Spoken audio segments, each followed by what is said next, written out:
भगवान श्री कृष्ण कहते हैं, अगर आपको किसी ने दुखी किया है तो आप बुरा मत मानिए, क्योंकि लोग उसी पेड़ पे पत्थर मारते हैं जिस पेड़ पे सबसे ज्यादा मीठे फल होते हैं। इसलिए अगर आपको कोई दुख देता है तो मुस्कुराते हुए सहन कीजिए, फिर देखते देखते सब ठीक हो जाएगा। भगवान श्री कृष्ण कहते हैं, मनुष्य कितना भी गोरा क्यों न हो, लेकिन उसकी परछाई सदैव काली बनती है। उसी प्रकार मैं श्रेष्ठ हूँ, ये हमारा आत्मविश्वास है, लेकिन मैं ही श्रेष्ठ हूँ, ये हमारा अहंकार होता है। आत्मविश्वास में और अहंकार में बहुत बड़ा फर्क होता है।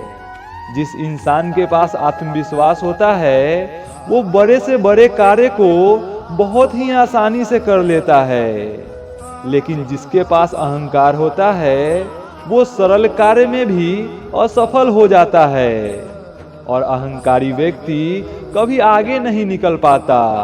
वो सदैव ही अपने अहंकार में डूबा रहता है, जिस वजह से वो किसी भी सरल कार्य को भी पूरे शक्ति के साथ नहीं कर पाता।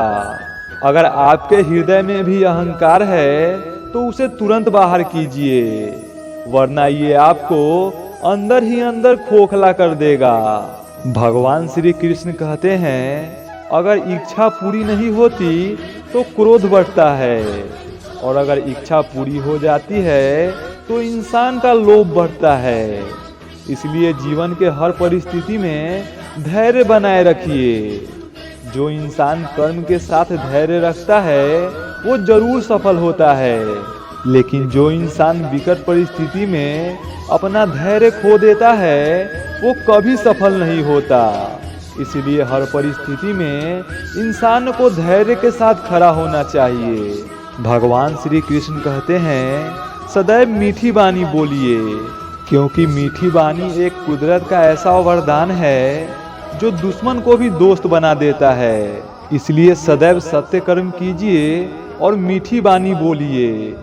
जो सत्य कर्म करता है उसके साथ भगवान श्री कृष्ण खड़े होते हैं, और जिसके साथ भगवान श्री कृष्ण खड़े होते हैं वो कभी पराजित नहीं होते।